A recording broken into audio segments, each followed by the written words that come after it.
All right, good afternoon, everyone. First thing I'm going to do is I'm going to just make sure that you can hear me. If you can hear my voice, could you please just put type a yes in the chat box?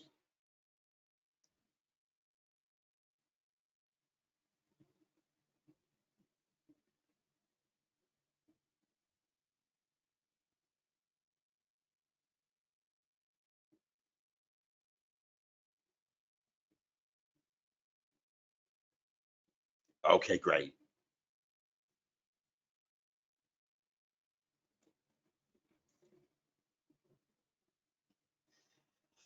All right, I just want to ask everybody a question. If you had to pick one thing that was the most difficult barrier you find to trading options, could you tell me what that problem is? I mean, if you could break it down into one sentence or one line, can you tell me what you find to be the most difficult problem that you have when you trade options? Is it picking the right stock? Is it picking the right option configuration? Okay, when the breakout's going to occur, when to exit, both really good good issues. Those are problems that we're all going to address. And okay, margin on a small account. Also, I agree, Troy, that that's a really good point to bring up.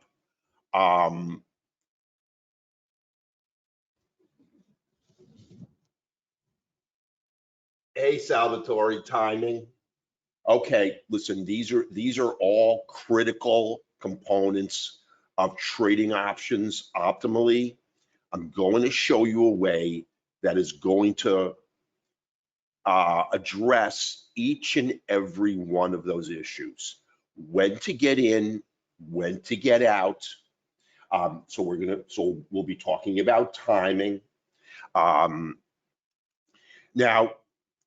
when you trade credit spreads, you're not so much worried about a breakout, and I'm going to show you why that's going to take place.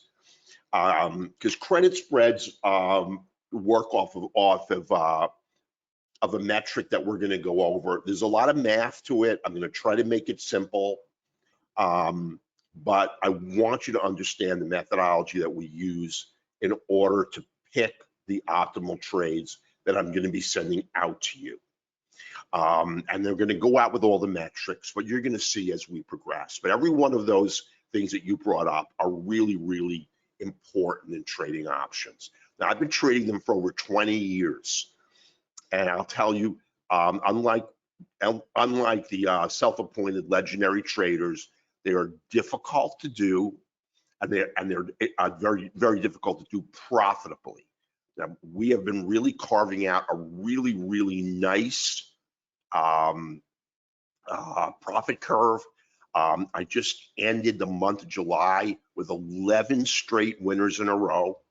Then I had a position expire, which is now flying because sometimes you just can't time everything perfectly. And now we're on another two position winning streak in a row. So let me get into it and just quickly go over this mandatory disclosure that all signals and trading opportunities that we provide for educational and demonstration purposes only.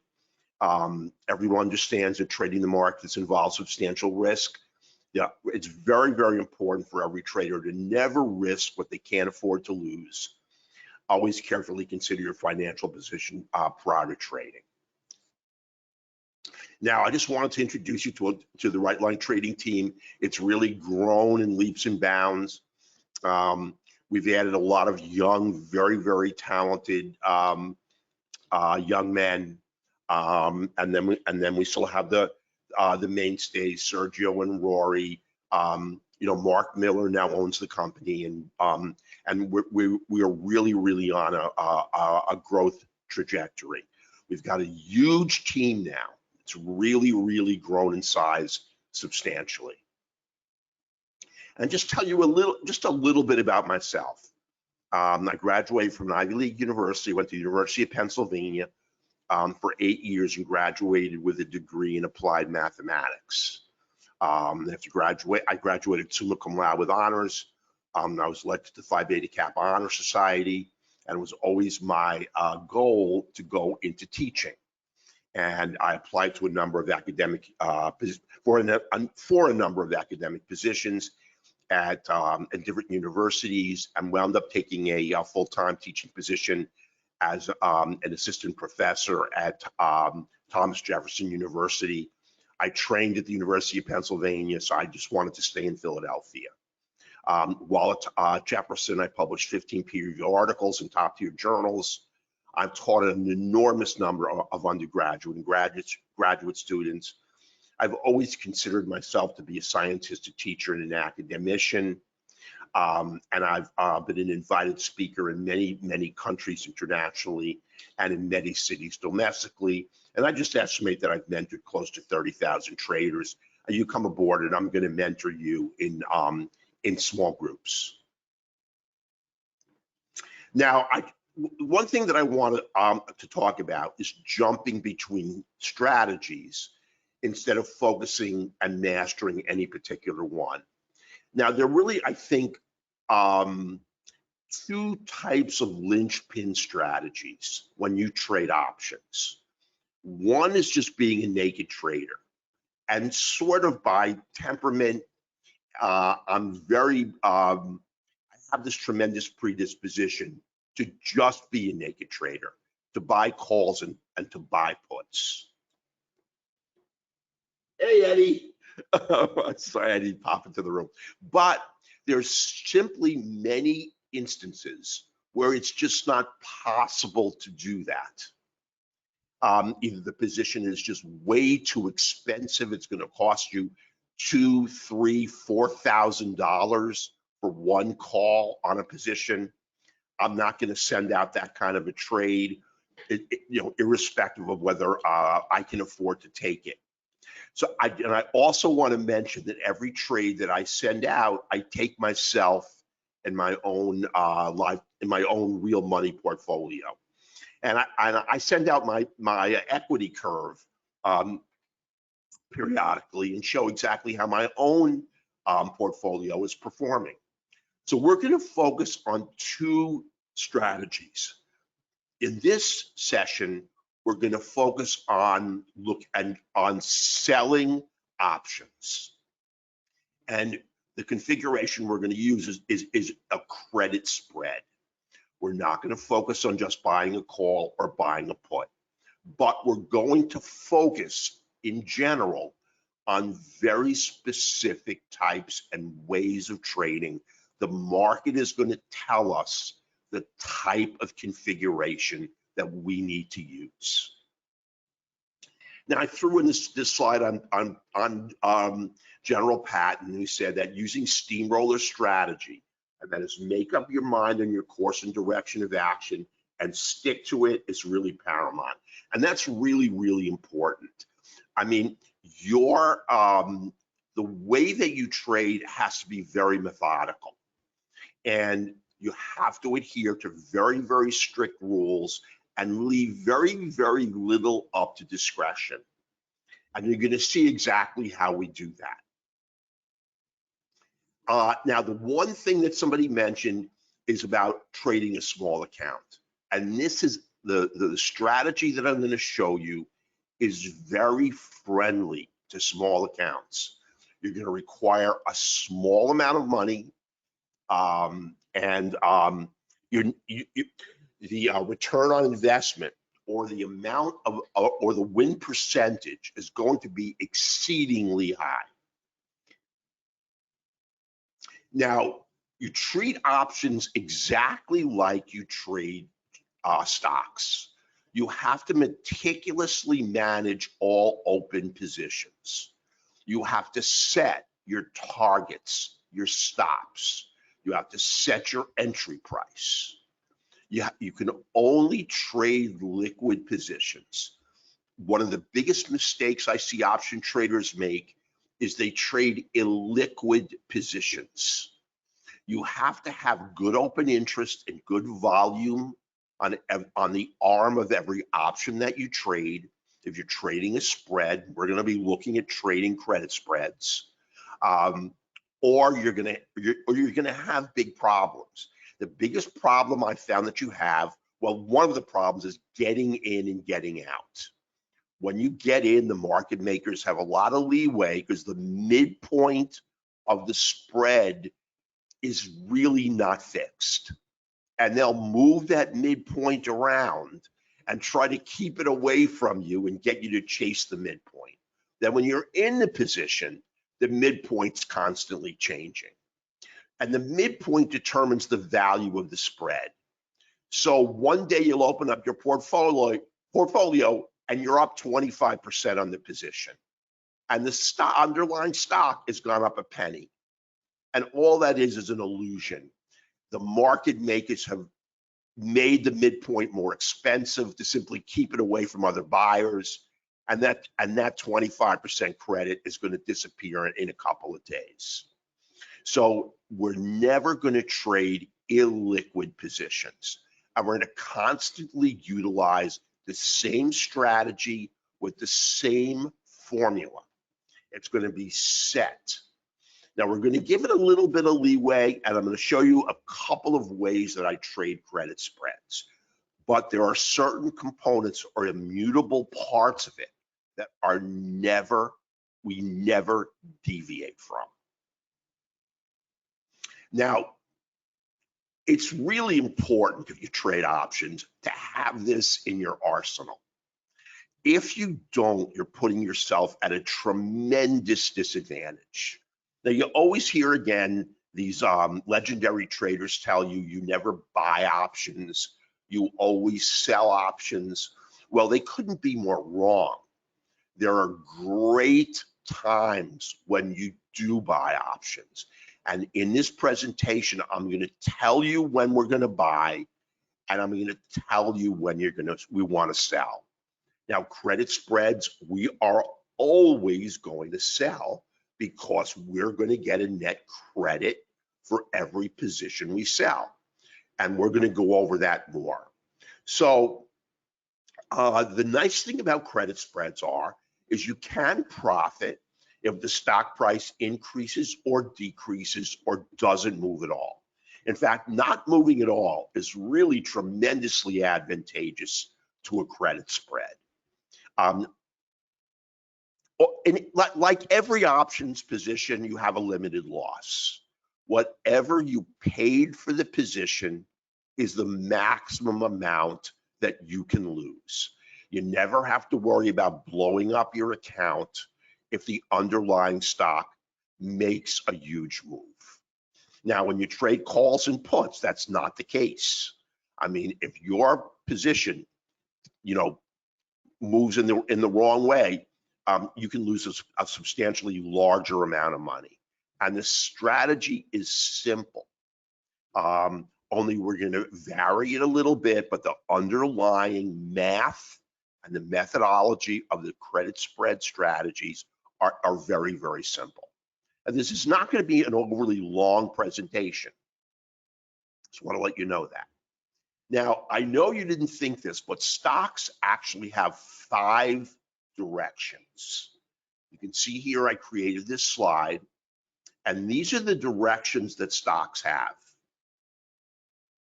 They can either move straight, and your anticipation is that the change in price over time is going to vary very minimally.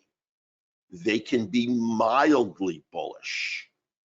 Your anticipation is that they're going to appreciate or rise in price, but that rise is not going to be significant.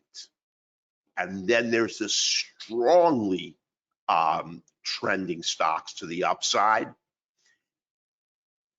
To the downside, flat, mildly bearish, and then strongly bearish, where we anticipate a tremendous drop in the price of the underlying stock. Now, when we anticipate a real strong move up, we want to buy a call.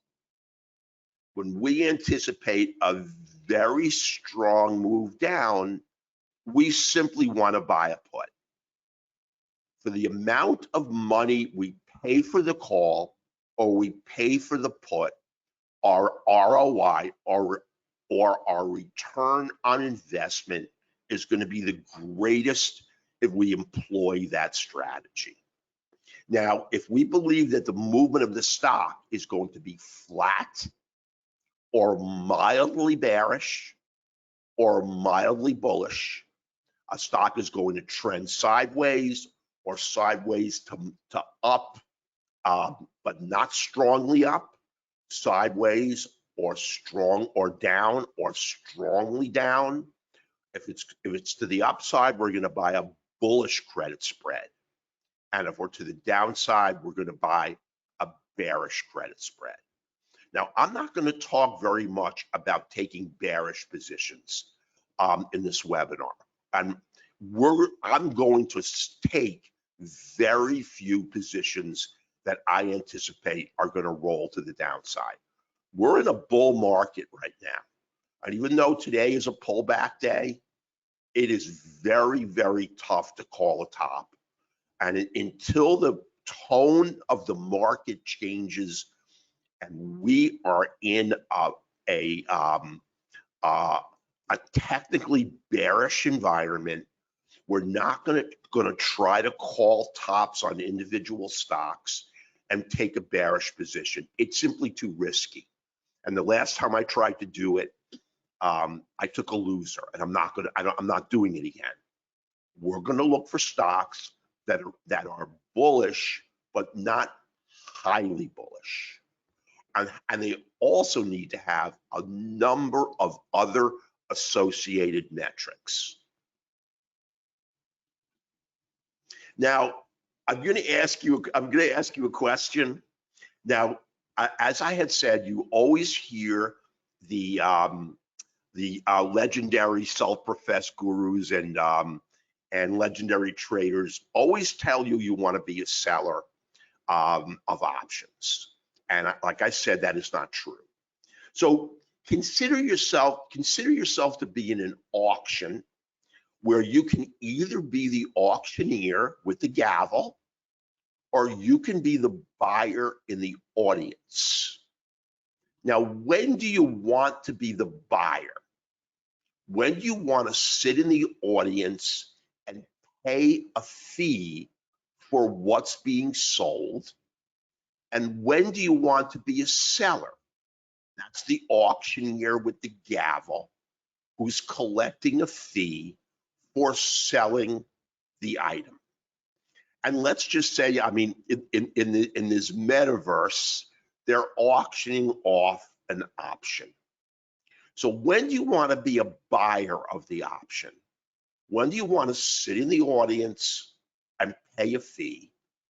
When do you want to be a seller and have the gavel and sell that option to somebody else who's sitting in the audience? Can anybody give me their thoughts on that? When do you want to sit in the audience and buy the option? When do you want to be the auctioneer and sell the option? You will get a replay, Dan. So you can give me your thoughts on that.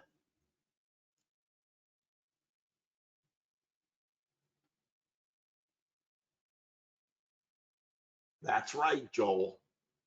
Joel said you sell when volatility is high. And you know, he just nailed it right on the head. I want to read anyone. You want to be in the audience when there is a good product for sale. Well, Eddie, we're just doing options. But a good product can be likened directly to an option with the right metrics. But the key here was we're just looking at price. Well, selling is the smart money, Baruch, is true. But really, I have to tell you that Joel nailed it on the head. Now, Joel took a leap forward and ran right to volatility, which I just didn't want to mention yet.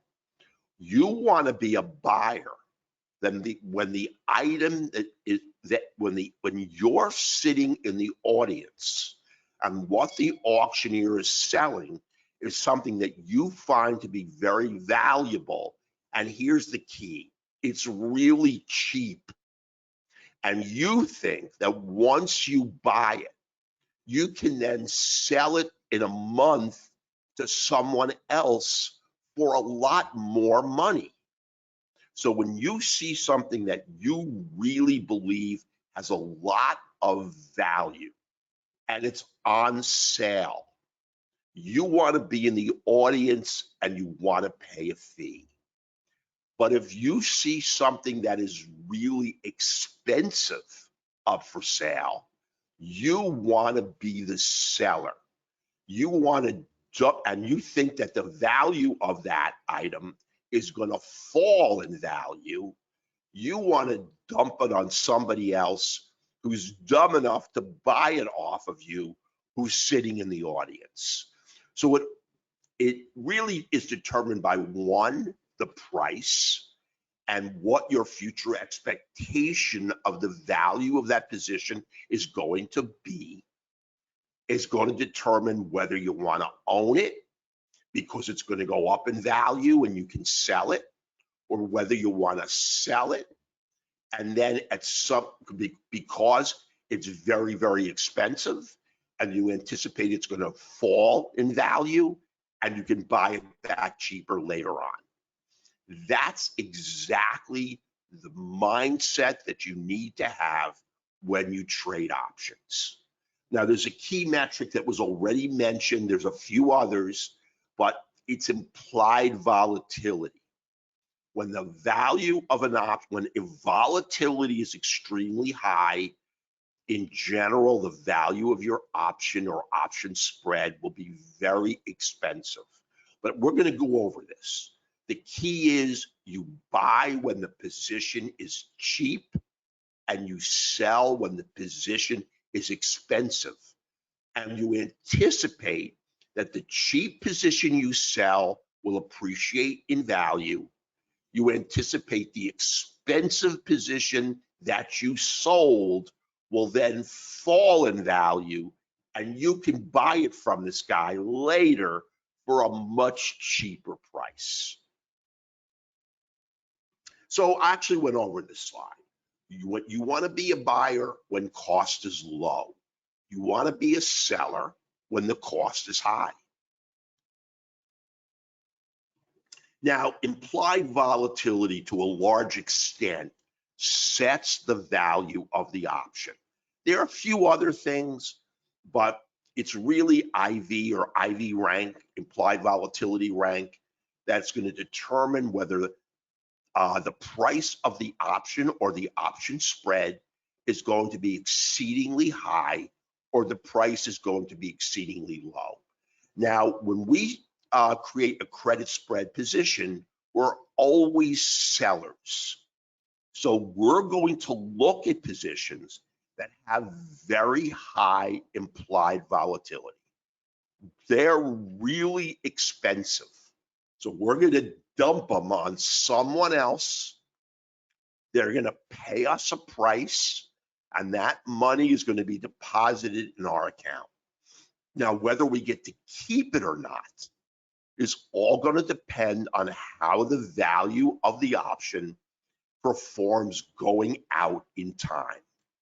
But we actually get deposited in our account a net credit, and we have to see as the option or the value of that item expires, or because obviously options have an expiration date, whether it's going to expire appreciably lower.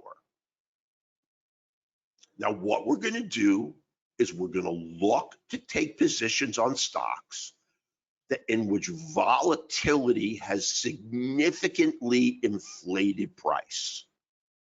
But our anticipation is that we've got this arrow heading for this bubble, and eventually it's going to go right through it.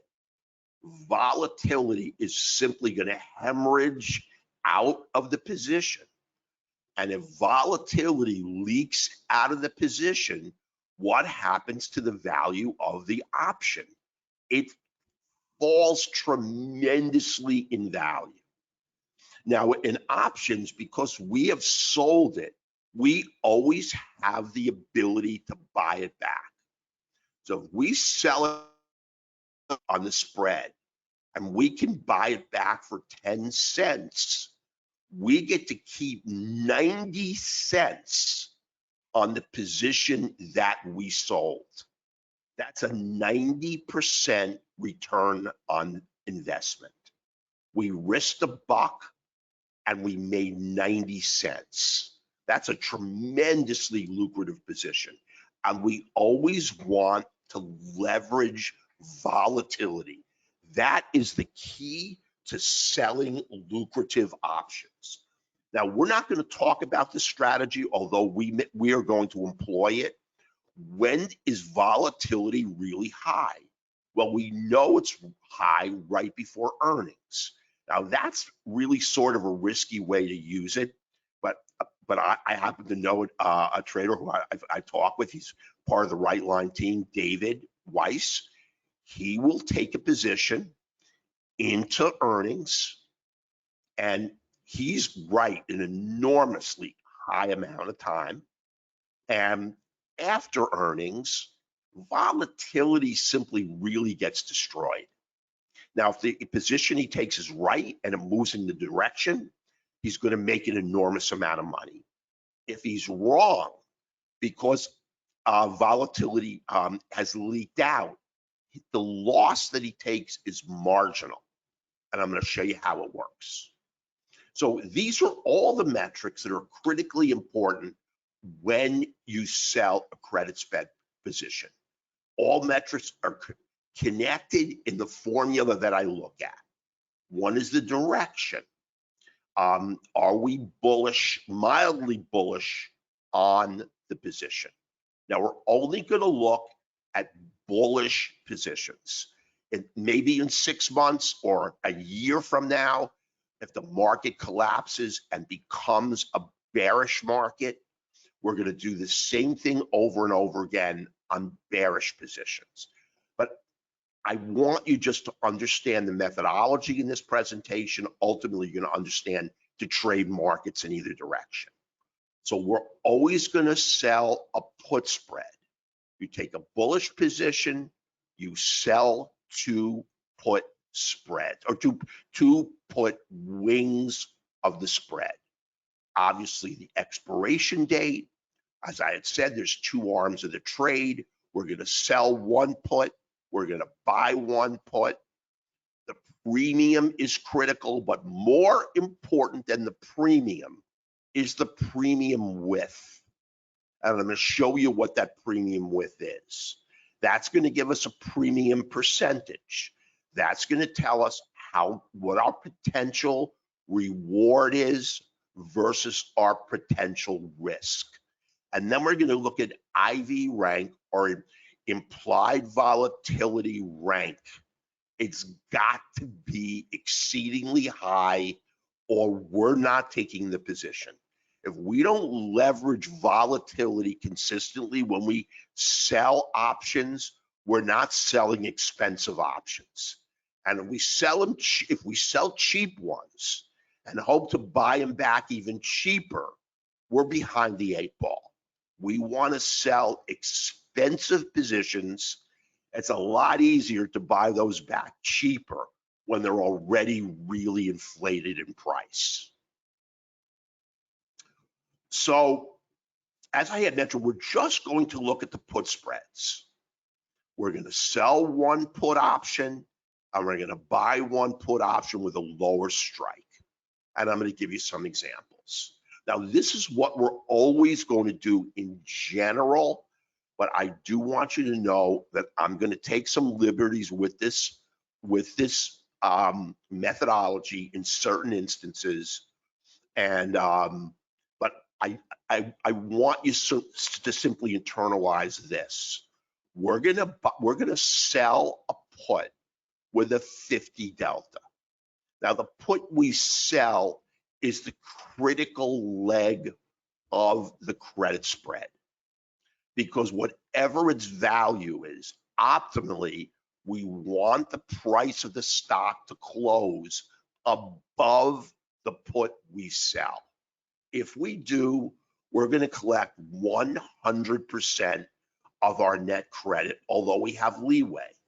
Now we're going to buy a 25 delta put to simply decrease the cost of the position, number one. And number two, we can't sell naked puts on stocks that we don't own, because the potential loss on that is infinite. Now, the amount of credit that we get has got to be 33% of the distance between strikes. And I'm going to show you exactly what that means. Now, I added this in, but this just makes it more confusing. So I'm just going to skip it. I'm giving you these points. Now, here's an example of a bullish neutral view on Biogen, IBB. Now, the stock is selling at $142. And it really doesn't matter what it's selling at or what the stock is. The strategy is we're going to sell the at the money put, and we're going to get, and that's going to cost us, that we're going to get $5.10 for that. We're going to buy the 136, which is the 25 delta put, and we're going to, it's going to cost us $2.95. The amount of money deposited in our account is going to be $2.25. Now that's our net credit. Now you can see the vertical width between the 142 and the 136 is $6. That's the distance between the two strikes. Now we're going to collect 37.5% of the vertical width. Now, optimally, we'd like to get close to 40% of the vertical width. If we do that, leveraging volatility and leveraging the technicals of the trade, the chance of having to buy it back more expensive is exceedingly low. But just taking into account the numbers I've shown you here, our maximum reward is 225. Now, the maximum risk is always going to be slightly greater than the reward when you sell a credit spread, not taking into account any of the technicals regarding the position, nor our anticipation of future implied volatility. All we're looking at right here is the IV rank of the stock, which has pushed the value of the puts up in value without looking out into the future, nor looking at the technicals. Now, I'm not going to look at the bearish right now, because just understanding the bullish is enough right now. I'm going to teach you them all. Now, I want to show you on paint a little bit about the spread. I was going to make slides, but it's a lot easier for me to show you. Now, let's say that you decide, now this is done very, very frequently. You're going to have people tell you that they can win 90% of their trades. And the fact of the matter is they can, because they're going to trade, they're going to sell a credit spread with a delta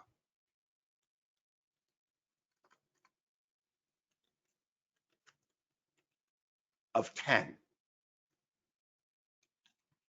Now, if the delta is 10, it means that there's only a 1 in 10 chance of price eclipsing, and don't look at my spelling, okay? The value of the put sold.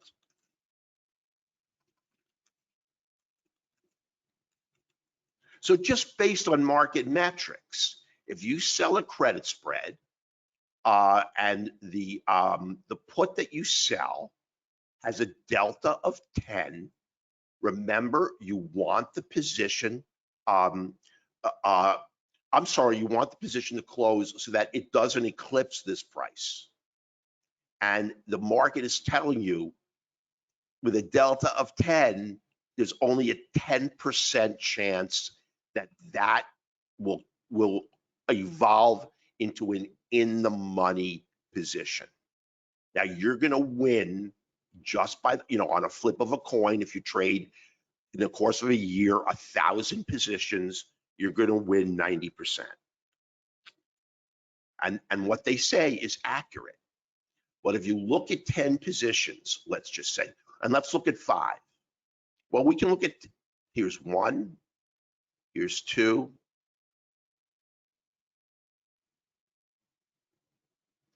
Now, let me just go a little bit further. Now, let's say that the vertical width of the position is $1.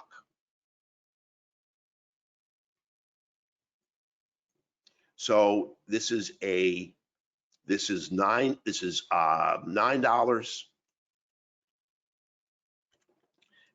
Now, I just want you to get a good feel for it because we're going to do a lot more work together. And this is $10.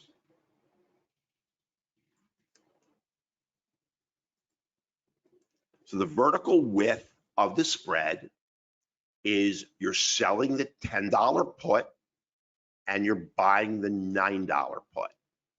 Now it's got a delta of 10. So what that tells you is that you're going to win 9 out of every 10 trades. But here's what's going to happen. And I'm just going to put up 10 here real quickly. What I'm going to do is, let me see if I can copy and just keep pasting it. No, I can't. Well, I'll just put up 5 because that makes the point. So you're going to get 10 cents on a winner and you're risking 90 cents on the position. So your return on investment is going to be exceedingly low with a delta of 10. So you're going to make 10 cents every time you get a winner.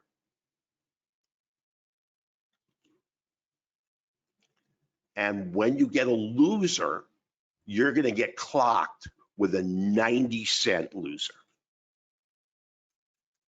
And it's going to wipe out your last 9 winners.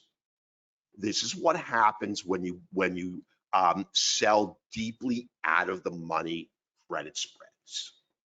You're going to get crushed. Now, I'll just give you a little anecdote, but every now and then in my options career, I saw a position that I really liked that gave me horrific risk to reward, but I was willing to take it.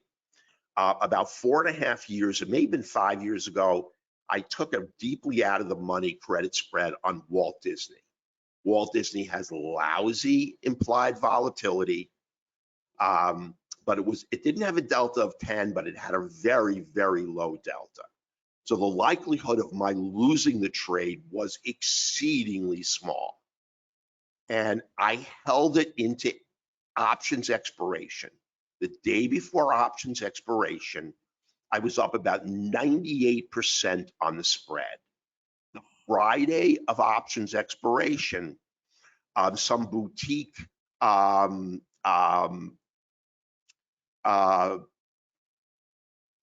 finance group just did a real hatchet job on Disney. It took its biggest single day loss in, I think it might have been in its history. I know it was in the last 20 years on Disney.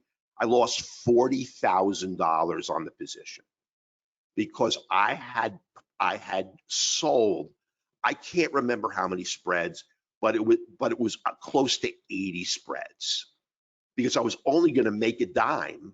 So I wanted to sell a huge number. And remember, these don't require any margin.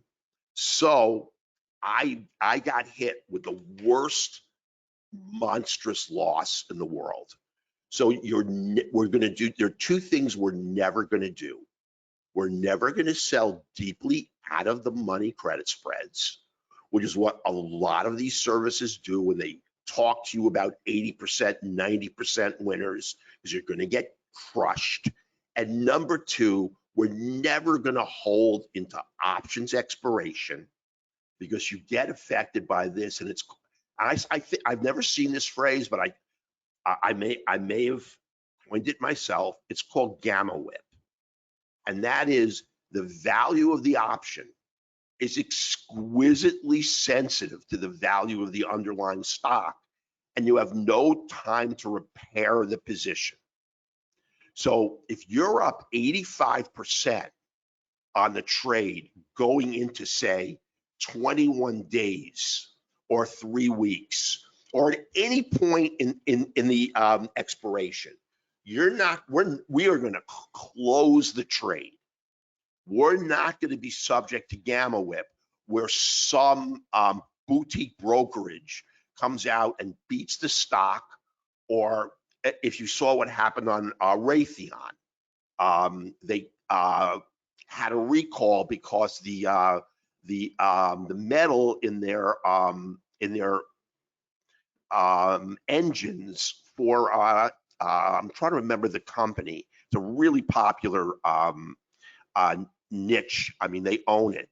But they have to recall an enormous number of engines. It's going to cost them $500 million on the recall. Raytheon just took a monstrous dive.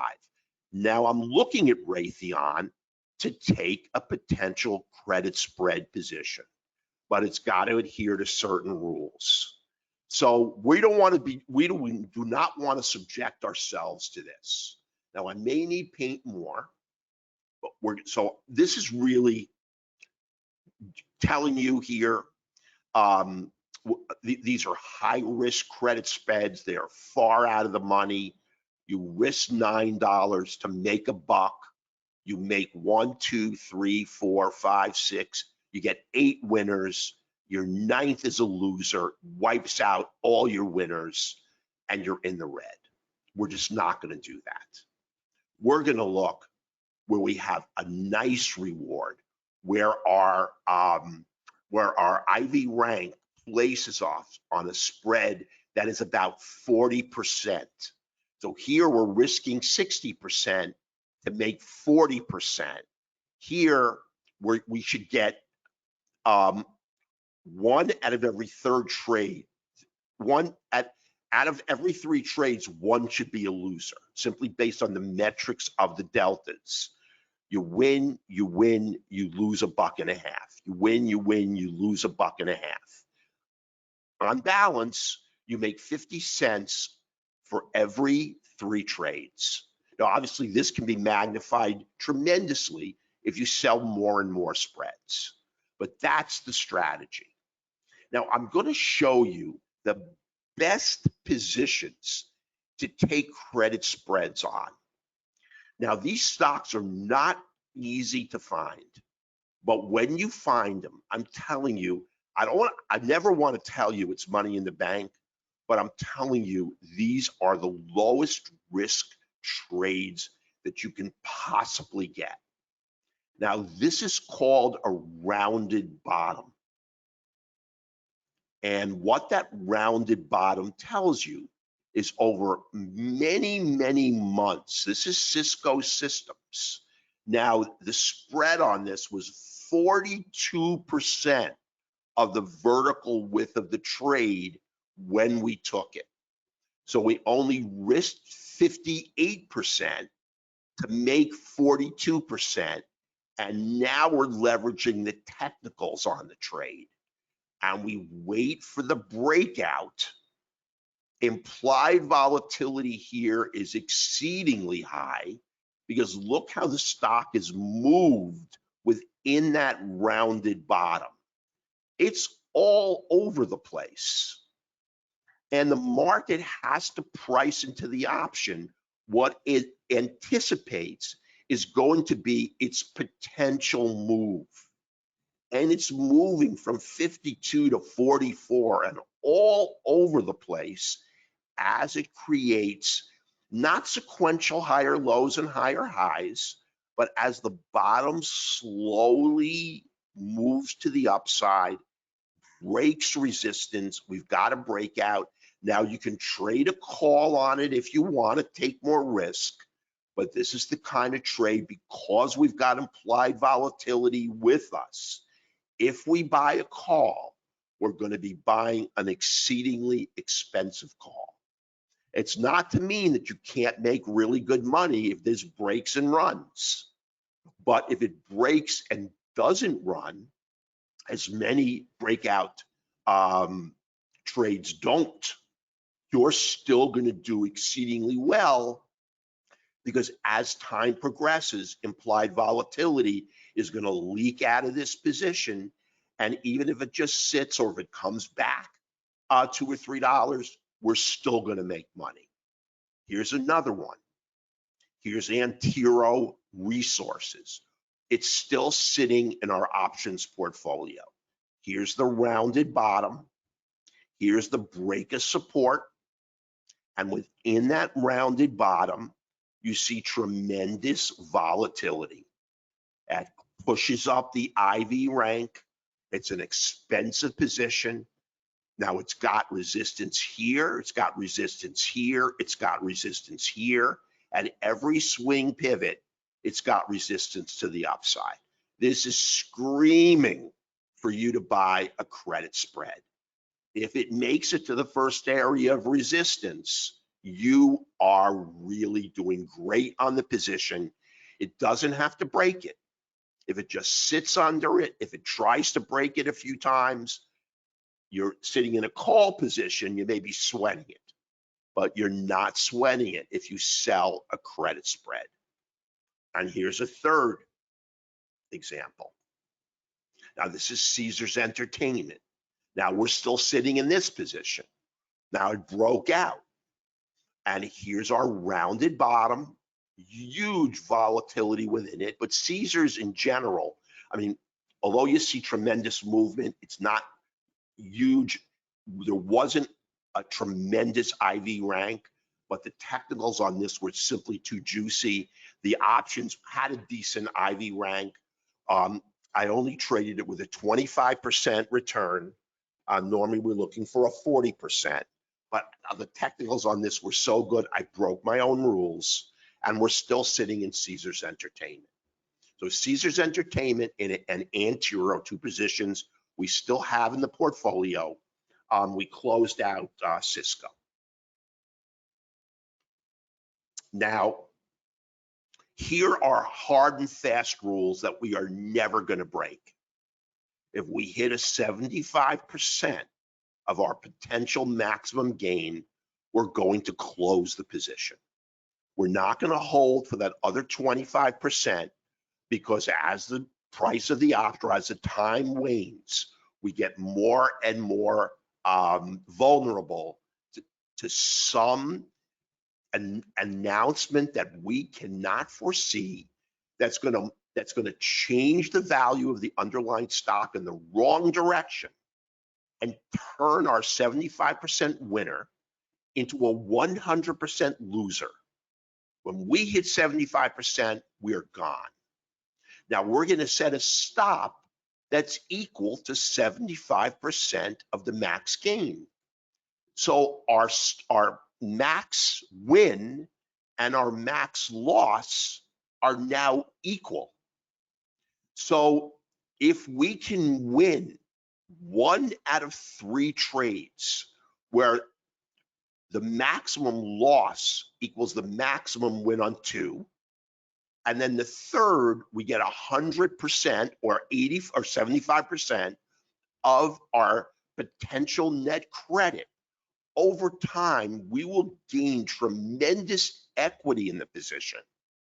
Now, if we don't hit either one of these targets, stop out or get to 75%, now I'm going to factor that in and I'm going to give you the price of the option. It's obviously going to be easy to calculate, but I'm going to give it to you on the position. 14 days prior to exit expiration, if we're up 25% or 30%, if we're down 10% or 5%, we're going to close the position to avoid that gamma whip, that potential crushing that we can take. Now, every now and then we'll sidestep a complete winner because some, unexpected news will fire the stock to the upside. But on balance, avoiding gamma whip is a fundamental way of protecting your equity. And the first thing you got to do when you trade options is protect your equity. After that, you look to consistently build your account and not buy $10,000 or $20,000 a jump, by incrementally growing your account. And if you do it that way, that is the way that you're going to create a significant amount of money on a yearly basis. Now, you're going to get all of these metrics. Now, these are just on stocks that I'm watching because I have to have a watch list. Now, I only really look at the bullish positions, but if we look at Coinbase, I have a strike price, a sell of 100, a buy of 85. The premium is $6.60. The premium width is 15. We get a 44% premium on the full vertical width. That's a tremendously advantageous trade. Now we're going to take a 9/15 expiration, but if we haven't hit our 75% profit target or stopped out at 75% loss, we're going to close the trade somewhere in between. And the IV rank of Coinbase is so high. We're selling a position that's so expensive. It's very, very likely that we're going to be able to buy it back cheaper. Lockheed Martin, only this is bearish, and I'm not trading bearish positions. GT, I forgot the ticker. Here's Applied Materials, bearish. This is Unity Software with a U. That's bullish. 42% premium, IV rank, exceedingly high. We get a buck. We get 42 cents on a vertical width of $1. That is a tremendously advantageous trade to give to someone else and let them stew with it. Now, I just wanted to show you what gamma whip is. Now, I just created this on Thinkorswim. Now, this is the one thing that we don't want our option to do. Now, here's the option, and it just suddenly takes this monstrous leap in value. Remember, we want the option to incrementally decrease in value. And this is the kind of gamma whip we get subjected to as we move into options expiration, especially 14 days. And the reason why we're going to take a 75% winner off the table, and we don't want to lose more than we have as a potential winner. So our risk to reward is always 1-to-1, even though our vertical width tells us that we can lose more than we can win. We're not going to let it happen. So we really tilt the metrics of the entire trade heavily in our direction. And trading options is all about math. It's about math and the technicals. I mean, if you call a trade appropriately based on the underlying technical analysis. Now, it's a bullish spread position, credit spread position. As the stock breaks out but moves into multiple areas of resistance, you don't want to take a call because any one of those positions, those resistance areas can hold. But you don't have to care about it if you have a credit spread. If one holds and the stock just floats underneath it, you're looking at a 100% potential net credit. We're not going to let it happen though. We're going to take it off at 75%. Believe me, we're not going to do it. Now, I took a credit spread position on AI, which is C3 AI, which is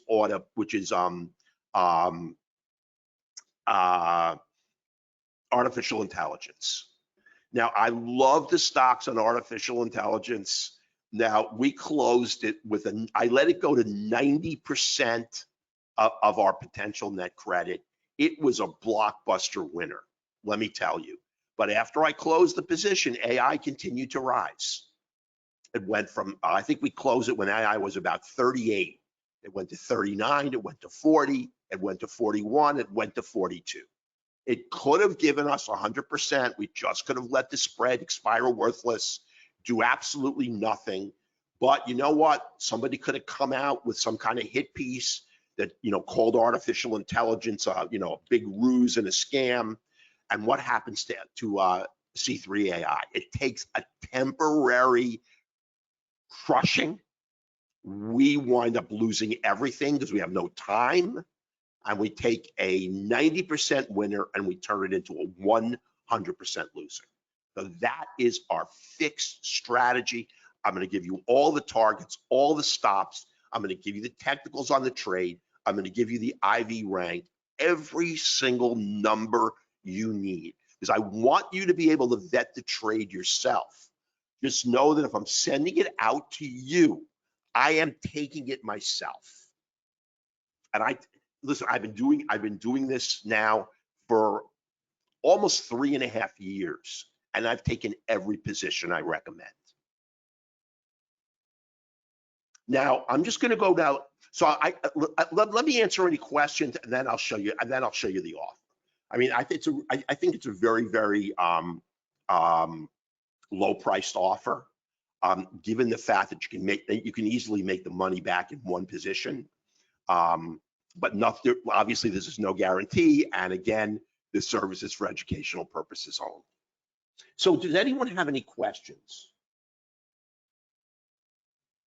Oh, the rounded bottom, Stephen. Sure, we'll put in the link to join. Don't worry about that. Selling is a smart money, Baruch, but you know what? It has to be at a particular, I mean, if you sell an option with no IV, no implied volatility, I mean, you really should buy it. I mean, if it's worth hardly anything, why not take it and put it in your portfolio? If you believe the stock is going to rise, you're going to get great money on it. Now, there's a lot to selling calls and puts that I didn't go into. I never take at the money or in the money. I take sometimes deeply out of the money. I don't want to really get into it, and there's a specific reason why, but the strike and the expiration are determined by the metrics of the market. I don't determine anything. Somebody mentioned in here, we follow big money. That's always what I do. And there's much better ways of following big money than unusual options activity. Far better ways. And I'll let you in on all of that. So now, Stephen, you have to wait for that rounded bottom to occur. You can't anticipate the rounded bottom. Like, you can't sell the credit spread when this is at its lowest point. You sell the credit spread right here on the potential breakout after the rounded bottom has occurred. And the reason this is the place to sell it is because you pay a lot. And two, you may get a failed breakout. If you do, your expensive call is dead. If you sell a credit spread, if it comes back a buck or two, we still have 42 days. We have no gamma whip. This can still try again and again and again to break out. And if it breaks out, we are flying. It's the same thing with the position on Cisco. We do not wait or call the bottom. If we do, the stock can just roll over our credit spread. We wait for that rounded bottom to hit an area of resistance. Just before the break, implied volatility is going to be exceedingly high, and we don't have to sweat out whether or not it's going to break. This is a 1 hit, 2 hit, 3 hit, 4 hit, 5th time, and it does break. And we made 75% of our net credit on Cisco. We're still watching Intero, and we're still in Caesars Entertainment. Those are very recent positions. So you let the formation occur, you can't anticipate it. Because if you do, when you start going through these positions, and I have about 75 positions that I watch, you're going to see how many form a rounded bottom and then just continue lower. We want that distinct bottom. We want to hit resistance, and that's when we start thinking about taking our position. The webinar is recorded. The average length of time, Joan, is about 3 weeks. These are not buy and hold positions. Remember, if we hold them, we're going to get subject to gamma whip, and we cannot allow that to happen. We got to get out of this position before we lose all time premium, and we're just left with intrinsic value. And that intrinsic value, when you sell a position, works against us. Now, we can repair a credit spread, and you can repair call positions. I didn't go into it, but a credit spread is a great way to repair a position. The reason I'm looking at Raytheon is Raytheon is starting to form a rounded bottom, and so is let me find it on my ticker. I'll tell you what it is. It's really it's Lanthe. It's not Lanthe. I'm sorry. It's Enphase. Now Enphase makes the technology that converts sunlight. When it doesn't make solar panels, but the technology that converts the sunlight into usable energy is made by Enphase. It's the world's leading company for solar energy technology. Well, people are not buying solar panels right now. So it took a big hit. At the same time, it announced a $1 billion share buyback. So Lantheus still hasn't bottomed out. It has not yet formed that rounded bottom. But when it starts to move up and it gets to that first area of resistance, we're going to have great implied volatility because it's already taken a beating to the downside. The IV rank is already high. We just can't trade it. So this is what we're looking to take. And we don't anticipate a rounded bottom. We let the rounded bottom form and look for the first area of resistance. You're going to get 2 trades every Sunday night, Joan. So you're going to get 2, 4, 6. You're going to get 8 trades a month. And the trades that you get are going to be very well explained. Now, as the service matures, we're going to be cashing out 2 positions every single week. So I hate to call this your weekly paycheck service because it sounds, it just doesn't sound professional to me. But we're going to be closing 2 positions every week. My anticipation is that we're going to close a significantly greater number of winners.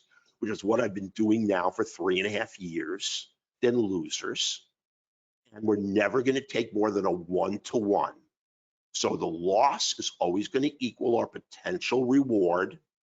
So if we can get, listen, you're going to see, I just had 11 winners in a row. I mean, it jacked up the value of my own portfolio immensely. There's going to be a time when we'll take a couple of losers in a row. But if we're playing with the market's money, that's the way it is. As long as we do the math, we stick with our trading methodology, every position has to have a lot of volatility. We got to sell an expensive position to some other poor guy who wants to buy it from us. If the position is liquid on very heavily traded stocks where the options chain is not inert, and this is the big thing that I have to look at. You know, we've got 2,000 or 3,000 open, OI, open interest on the legs of the trade that we're looking at. We know we're going to be able to slide in and slide out of that trade. The midpoint's going to be fixed. We're always going to look for about a 2% pullback, try to get in on a premium as well, and try to sell it to someone else even more expensive. And if we can do that, we've really thrown the trade in our favor as is humanly possible. The only thing that ever blows up on us, Joan, is when we get unforeseen news. And that's just something that we can't anticipate. We never hold into earnings. Below the position will be the earnings date upcoming.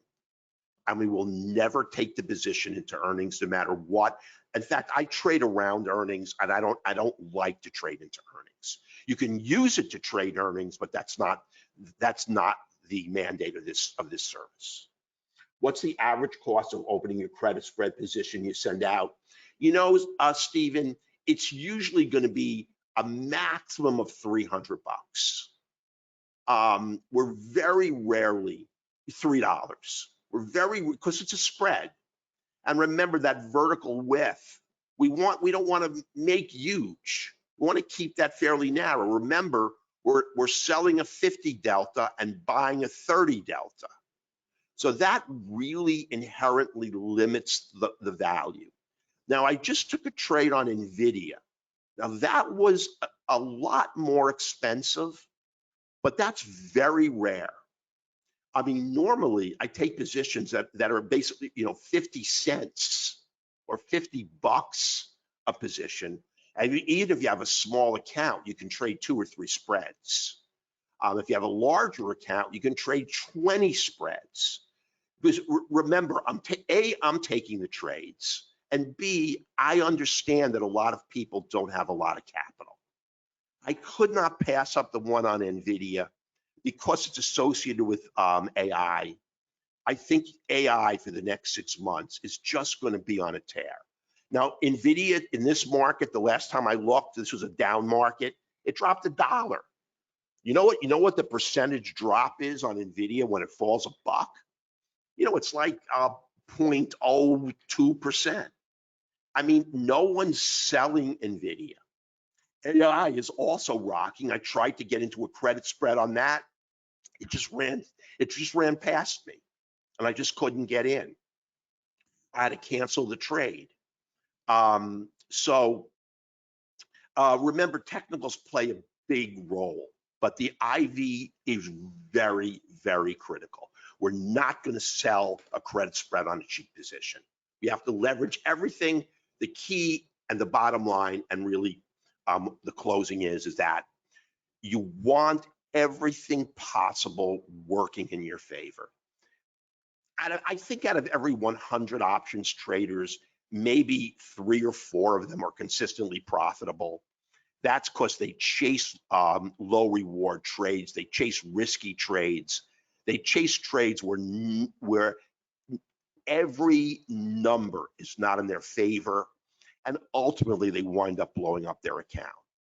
Goal of the service is to give you conservative trades that are tremendously expensive, that have already formed a rounded bottom, and are just about to break resistance. So I'll show you the cost. It's $296 for a quarter for 3 months. It's normally $749. And this is the discount. And for a year, it's $996. It's normally $29.97. Now, I don't think you can go wrong for either price. You're going to get 2 trades a month, and it's my expectation and my hope, again, on an educational service, you can make that yearly back really, really quick. It really all depends on the number of spreads you take, but over the course of time, you will incrementally build equity because we've got everything going for us on our side. Now, let me just tell you what you get. You're going to get 2 optimized credit spread trades. They're going to be sent to your inbox every Sunday night. And I use Sunday night on purpose. I want you to be able to get the trades, set them up, send me any questions you have on the trade on Sunday evening. I will answer them for you. So they're sitting in your account when the market opens on Monday morning. We're not selling credit spreads on the fly because we need to go over all the metrics, all the technicals, and you can't do that sitting here in your chair while the market is moving. You're going to get the entry price, the stop, the targets, and we're going to manage the trade together as it matures. You're going to get intra-week updates on any credit spread. Let's say great news comes out that we didn't know about, and that credit spread that price shoots up, the value of the credit spread just goes to heck, so to speak. We're going to dump that credit spread, and I'm going to send you an alert. We're going to do twice a month. We're going to do live credit spread training for members only. And I'm going to teach you a lot more than just credit spreads. We're going to go over this until it's sort of tattooed and or branded into your brain. This is where we're going to go over the bearish spreads. I'm also going to teach you how to trade calls and puts. And let me tell you, it is not what you think. It really is not. Finding the right strike and the right expiration date. The market is screaming to you what that is. But I'm telling you, most people have no clue how to read it. And again, they're not at the monies. By taking out of the monies and following, I follow big money. That's how I get in, and that's the expiration date and the expiration price. And and to give you a quickie, I look at the position that has the biggest open interest going out into the future, that has the most traders. I mean, let's say that we want to trade, pull a stock out of my head, Schlumberger. And am I going to take a 1 month position? I don't know. I'm going to look at the open interest on all the strikes on the 1 month. Do I want to take a 2 month? I'm going to look at all the open interest on the 2 months. Do I want to take a 3 month? Well, I'm going to look at all the open interest. There's going to be one strike and one expiration date that is going to hit you in the face like a pail of ice cold water. And that's where all the money is sitting. That's where they're anticipating the price is going to close at the expiration on that date. That's the expiration we're going to take. That's where we're going to take the option. And it's really puts everything really in your favor. We're still going to do that on the credit spreads, but implied volatility is really the key here. So I believe you're going to become a master at trading credit spreads. And I think you will learn as you learn. And like I said, you're going to learn a lot more. Now, everybody talks about repairing trades. A lot of people don't think it's possible. But credit spreads is the way you can repair a trade. Let's say you were in Raytheon when it took that big hit upside its head because it's all the jet. Oh, it's Pratt and Whitney division. It just came to me. That's going to cost them $500 million. Now we're going to wait for, but Raytheon defense contractors are real strong. Lockheed Martin is strong. General Dynamics, which we hold, is strong. Well, Raytheon got beaten up, but we know it's going to come back when it forms that rounded bottom, comes around. We're going to go into it. If you took a loss on buying a call position or buying a vertical bullish spread, we're going to repair it with a credit spread. It's going to have very high volatility because of that huge move down. So if there are any other, I'll just look for any questions, and I hope to see you aboard. And I'm always available for questions. Just send me an email. You can always call the office if you need to speak to me. I know you'll get an opportunity. Salvador, I'm going to teach you everything. I'm going to teach you how I find the trades.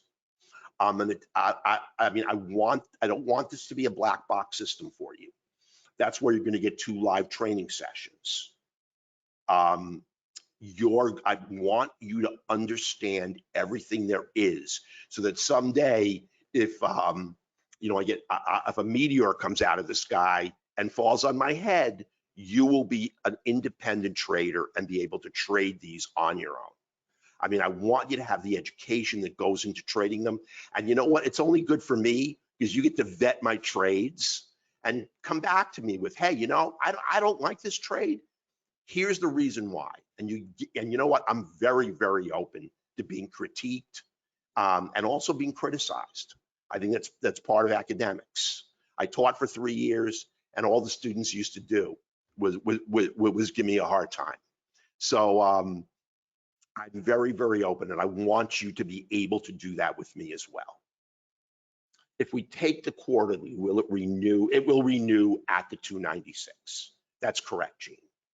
Now, all you have to do to stop that renewal is just send us an email anytime. Like if you're 3 weeks into that quarterly, you don't want to renew, you just send us an email. You will not be rebilled. Rory's very good with that. You will not be rebilled unless you want to be. And if perchance something happens by accident, you'll get your money back. We don't want you aboard unless you want to be aboard. Troy, the link to purchase should be in, but you're going to be getting an email literally 5 minutes after I finish. Tomorrow, you're going to get the replay if you want to listen to it again. I'll listen to this presentation again. The intensive education will come in those bi-monthly sessions, which I'm going to hold, and they are not going to be advertised. There's going to be, the only invitations are going to go out to those of you who join the traders who are already aboard. So it's going to be a relatively small group. We're not going to have 700, 800, 900 people in the room, and I will not finish a session until every question is answered. And I'm telling you, you're going to thoroughly understand it. There's no question that's too rudimentary or too fundamental. Believe me, everybody appreciates it when you ask a really simple question. Because if it's a question in your mind, it's a question in everyone's. So listen, everyone, I really appreciate that you're giving me your time. My goal is to make myself money, provide you with tremendously educational tools that you can use to really ramp up your trading. I wish you all the best. You have a wonderful, wonderful night. And again, I thank you so much for your time. Take care, everybody.